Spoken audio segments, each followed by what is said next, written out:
안녕하세요, 캠노트의석입니다. 오늘은 갤럭시 Z 폴드 5 제가 한 달 동안 쓰면서 느꼈던 소감을 솔직하게 얘기해 볼까 합니다. 최신 단말기긴 한데 이게 이제 출시한 시점이 약간 지났잖아요. 그러다 보니까 이미 수많은 리뷰가 존재하고 있습니다. 그러다 보니 이 시점에서 굳이 벤치마킹까지 하면서 요거 이제 숫자 놀이를 할 필요는 없다라고 생각이 들어요. 그래서 저 같은 경우는 이게 전작보다 얼마만큼 향상돼서 또 들고 다닐 만한지 쓸만한지 여기다가 포커스를 두고 얘기를 해볼까 합니다. 제가 한 달 전에 그러니까 구매를 해서 촬영을 미리 해놨었던 장면이에요. 언박싱이 굳이 필요하지는 않은데 그래도 점점 구성품이 간소화되고 있기 때문에 요거 한번 살펴보는 것도 나쁘지 않을 거라고 생각이 듭니다. 이렇게 열어보면은 본체가 펼쳐진 상태로 똑같죠? 이렇게 들어있고 박스 안에 정말 아무것도 없습니다. 텅텅 비었어요. 그럼 다른 게 어디 있느냐? 뚜껑 살펴보시면 안쪽에 구성품이 또 따로 들어 있습니다. 이렇게 케이블이랑 간단 매뉴얼 그리고 슬롯을 열 수 있는 핀 정도가 전부라고 보시면 돼요. 환경을 생각하면 이렇게 간소화되는 게 맞긴 한데 또 한편으로 소비자 입장에서는 약간 아쉬움이 있긴 합니다. 제품을 받고 이제 언박싱을 했을 때 아무것도 없어서 제가 깜짝 놀랐거든요. 이게 당연히 이거 이렇게 열면은 그 본체 밑에 구성품이 있어야 되는 게 아닌가라는 생각을 했는데 이게 뚜껑 안에 있었습니다. 그래서 나머지가 어디 갔지? 설마 정말 본체만 넣어줬나? 이 생각을 잠깐 했던 기억이 납니다. 자, 그럼 본체를 간단하게 좀 살펴보도록 할게요. 이렇게 닫았을 때 힌지가 물방울 힌지로 바뀐 건 다들 알고 계시죠? 그 덕에 완전히 꽉 닫히는 상하판이 완전히 닫혀서 빈틈이 없어 보이는 게 눈에 띕니다. 이게 스펙상으로가 아니라 그런 수치가 아니고 정말 사용했을 때 그립감이 상당히 좋아진 걸 체감할 수가 있었어요. 방금 말씀드린 것처럼 수치상으로 보면은 별거 없는 것 같아요. 제 생각에는 뭐 10g 정도 줄었다고 해서 엄청난 변화가 있는 것도 아니고 힌지가 이렇게 물방울로 바뀌면서 이게 엄청난 사이즈를 축소시키는 그런 요인이 되지는 않았거든요. 약간씩 줄어든 거는 맞는데 이게 엄청난 변화, 혁신이다 뭐 이런 건 아닌데 그럼에도 들고 다녀보면요 전작에 비해서는 정말 들고 다니기 편했습니다.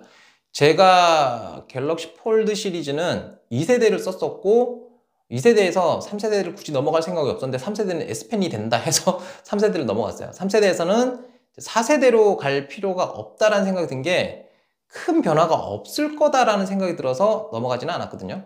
그래서 이제 제 계획은 원래 6세대예요. 6세대였는데 5세대 기가 팔랑팔랑거리면서 이제 5세대를 구입을 한 겁니다. 한 건데 3세대 그러니까 4세대를 제가 안 썼으니까 4세대에 대해서는 제가 할 말이 없는데 3세대를 쓰면서 느낀 게 펼쳤을 때 이 대화면은 좋은데 이게 너무 부담돼요. 크기가. 이게 주머니에 넣고 고무줄, 그러니까 밴드로 된 바지들 있잖아요. 뭐 추리닝이라든지 아니면 뭐 반바지 같은 거, 이런 바지들을 입으면 뛰었을 때 바지가 내려가요. 바지가 내려갈 정도로 무게가 있고 지금 갤럭시 Z 폴드 5도 마찬가지예요. 이게 300g이 안 되는 무게를 갖고 있지만 케이스를 적당히 그냥 끼워도 300g 그냥 찍고 넘어가요. 넘어가기 때문에 그 부분은 참고를 하셔야 됩니다. 다만 이제 300g 무게 하나만 따지면 이 무게 때문에 못 들고 다닐 정도는 아니잖아요, 사실은. 근데 이제 여성분들은 보니까 이렇게 접어서 때 새끼손가락을 많이 쓰시는 것 같더라고요. 여기서 이제 밑을 이렇게 받쳐주고 쓰시는데 이게 장기화가 되면 많이 힘드신 것 같아요. 힘드신 것 같은데 이런 건 좀 참고를 하셔야 될 것 같고 일단 힌지 같은 경우는 아무래도 기술력이 정말 좋아졌다고 말을 할 수 있을 것 같아요. 물방울 힌지를 채택함으로써 얻은 시너지 효과들은 좀 많긴 한데 이 힌지가 사실은 세우기에도 각도를 어느 정도 맞춰 세우기도 조금 애매한 구조를 갖고 있어요. 그리고 방수가 잘 안 되는, 방수를 하기에 애매한 구조를 갖고 있죠. 그럼에도 삼성은 이걸 좀 해냈습니다. 이건 번외적인 얘기인데 삼성이 물방울 힌지를 채택하기 전에는 다른 시스템이었잖아요, 힌지가. 반면 중국은 지금도 중국 제품들은 물방울 힌지를 계속 고집하고 있고요. 사실은 고집이 아니고 기술력이 다른 걸 채택할 수 있는 그게 안 되는 것 같아요. 어쨌든 그렇다는 생각이 들고요. 제가 국뽕은 싫어하지만 사실인가 그냥 그대로 말씀을 드리면 중국에서 폴더블 폰을 만들기 전에 이미 삼성이 물방울 힌지에 대한 기술력을 갖고 있던 걸로 제가 알고 있습니다. 근데 이제 삼성에서 보기에는 이게 지금 채택에서 시스템 구축하기에는 조금 무리가 있다, 내구성 문제도 있다라고 판단을 했던 것 같아요. 그래서 다른 힌지를 채택을 했던 거고요. 반면 이제 중국 같은 경우는 계속 돌려 까기도 아니고 대놓고 까잖아요. 예전부터 까기 시작했고 지금도 까고 있습니다만 삼성을 이렇게 까고 있는데 중국 제품 지금도 예를 들어서 수치상 그렇다는 게 아니고 예를 들어서 10개의 모델이 있으면 이 중에 방수가 되는 건 한두 개 있을까 말까요.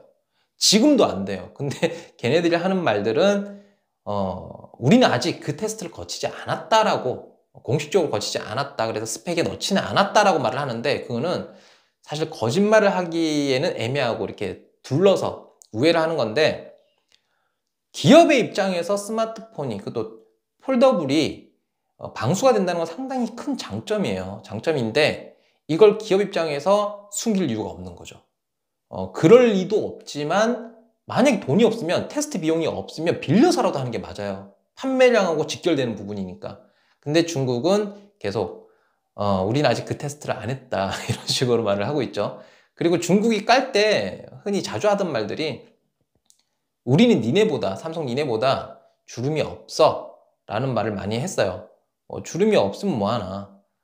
힌지 자체의 기술력이 딸려서 이렇게 우리는 익숙해요. 이렇게 고정해서, 이런 각도들을 고정해서 쓰는 건 익숙한데 중국 제품 지금도 조금 그런 게 있긴 한데 초반에 나왔던 제품들이 좀 심했죠. 중국의 폴더블은 접어도 어느 각도를 유지를 못하고 툭 닫히거나 뒤로 벌러덩 눕거나 이런 게 있었습니다.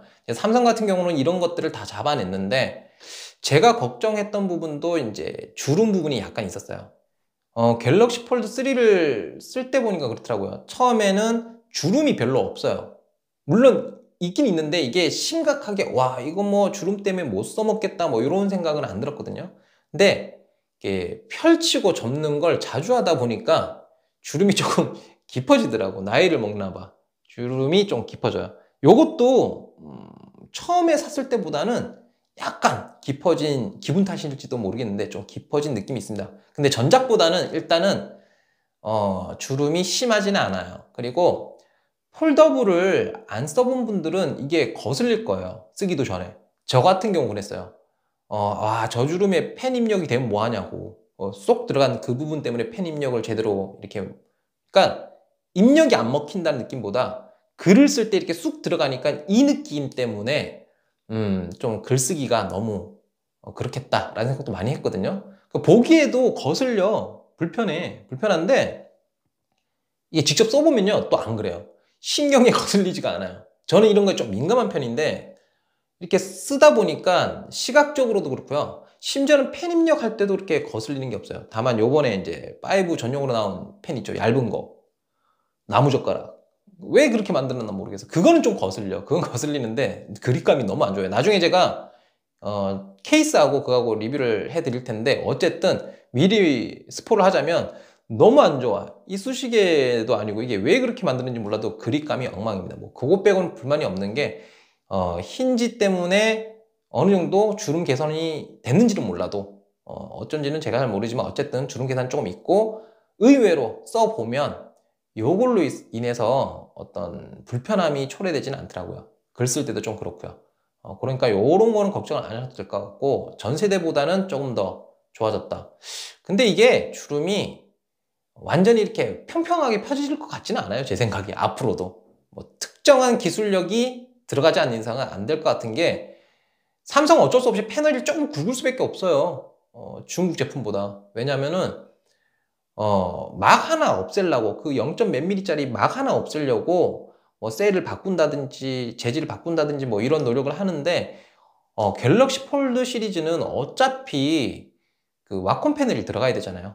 필기를 해야 되니까 펜 입력을 해야 된다는 전제면 그게 들어가기 때문에 어쩔 수 없이 어느 정도 고정된 굵기는 나올 수밖에 없어서 앞으로 사이즈가 좀 줄어도 뭐 이것보다 엄청나게 줄어들 거라는 생각은 좀 안 들더라고요. 안 드는데 무게는 좀 줄었으면 좋겠어요. 그리고 개인적으로는 쓰면서 느낀 게 일단 스마트폰에 비해서는 대화면이니까 이렇게 펼치면 요거는 정말 좋은데 뭔가 이 화면의 크기가 애매해요. 이게 태블릿이라고 하기에도 좀 그러고 스마트폰이라고 하기에도 좀 그러고 내 내부의 OS OS는 뭐 안드로이드 얘기를 하는 게 아니에요. 스마트폰, 그러니까 단말기가 어떤 거냐에 따라서 그 전용의 OS가 있어요. 소프트웨어가. OS라고 하기에는 좀 그렇다. 소프트웨어가 좀 달라요. 태블릿 버전과 스마트폰 버전 좀 다른데, 요거는 이제 펼쳐서 쓸 때 스마트폰 그 소프트웨어가 아니고 태블릿입니다. 네, 태블릿이라고 하기에 좀 애매한 게 크기가 너무 작은 것 같아요. 개인적으로, 제 개인적으로는. 그냥 영상을 본다 뭐 이런 건 괜찮은데, 이걸로 어떤 생산적인 작업을 할 때는 너무 작더라. 생산적인 작업을 이걸로 하니 네가 이상한 놈 아니냐 뭐 이럴 수도 있는데, 일단 저는 그렇다고요. 그래서 다음 세대는, 제가 주워 듣기로는 6세대는 좀 화면비가 바뀐다, 조금 더 커진다, 펼쳤을 때 뭐 이런 얘기가 좀 있는 것 같은데, 물론 그게 나와야지 알 수 있는 거지 뭐 당장 단정할 수는 없는 거죠. 어쨌든 제 기준에서는 한 8인치급은 돼야 되지 않을까. 약간의, 지금 이게 좁잖아요. 좁은데 조금 늘어나는 한이 있어도 8인치는 돼야 되지 않을까? 뭐 이런 생각이 또 들기도 합니다. 근데 제가 볼 때는 적당히 가다가 롤러블로 가지 않을까. 그런 생각도 해봐요. 카메라 모듈 같은 경우는 제가 실사용을 했을 때 사실은 크게 부족함을 못 느꼈습니다. 손떨림 방지도 전작에 비해서 훨씬 더 좋아졌다라는 체감을 많이 했고요. 그리고 뭐 스펙상으로 보면은 좀 아쉽긴 합니다. 이 가격에, 거의 200만 원을 넘어가는 이 가격에 이 정도 스펙의 카메라 모듈이다 라면은, 소비자 입장에서는 그렇잖아요. 소비자는 저렴하면서 좋은 제품을 원하는 게 소비자죠. 너무 양심이 없나? 근데 어쨌거나 카메라 모듈에 대한 수치적인 부분, 그러니까 스펙상으로는 조금 아쉬움이 있긴 있고, 그러니까 갤럭시 폴드 4보다 조금 좋아졌습니다. 동일한 스펙이지만 조금 더 소프트웨어로 잡아주는 것들, 뭐 이런 것들, 손더블방 이런 것들이 많이 향상이 됐더라고요. 그래서 이런 부분들은 실사용에 있어서는 크게 뭐 단점이라든지 실망하는 게 별로 없었거든요. 제가 이거고, 그러니까 카메라 모듈 쪽은 따로 리뷰를 준비해서 보여드릴 텐데, 저 같은 경우는 스마트폰을 교체한다 그러면 사실은 다른 걸 별로 안 봐요. 카메라 스펙이랑 카메라의 기능적인 부분을 많이 보지, 아무리 사람들이 좋다 해도 카메라 모듈이 안 좋으면 저는 그 단말기 안 사거든요. 근데 폴드 같은 경우는 그 부분으로 제 취향을 갖다 반영하면은 살 게 아니었는데 그래도 제가 써보니까 충분히 괜찮은, 그러니까 갤럭시 S22 정도는 된다, 3까지 된다 뭐 이런 말들이 있는데, 제가 볼 때는 체감적으로 S23, 그러니까 그 정도까지는 아닌 것 같아요. 아닌 것 같고, S22 정도는 되는 것 같다, 또는 S22 울트라 쪽하고 조금 근접한 그런 느낌이 있다라는 정도인 것 같습니다. 어쨌든 카메라 모듈 쪽은 제가 따로 분류를 해서 리뷰를 준비해 보도록 할게요. 자, 오늘은 좀 간략하게 잡담을 많이 섞어서 갤럭시 Z 폴드 5를 한 달 동안 써봤던 소감을 말씀드렸는데, 정보성보다는 사실 그거예요. 정보성은 또 벤치마킹 돌리고 스펙을 보여주고 뭐 이런 거를 많이 기반으로 하는데, 저 같은 경우는 지금 생각할 때 사람들이 제일 많이 고려하는 게 그런 것 같아요.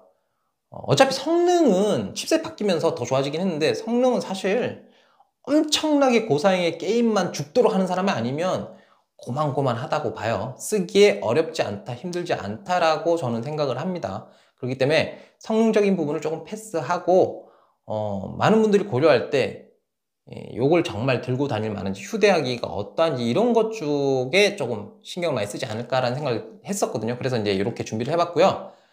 다음 시간에는 조금 나눠서 S펜도 그렇고 케이스도 그렇고, 그리고 카메라 모듈 뭐 이런 것들 분류를 해서 리뷰를 업로드 하도록 하겠습니다. 그럼 오늘 영상 여기까지 하고요. 전 이만 꺼지겠습니다.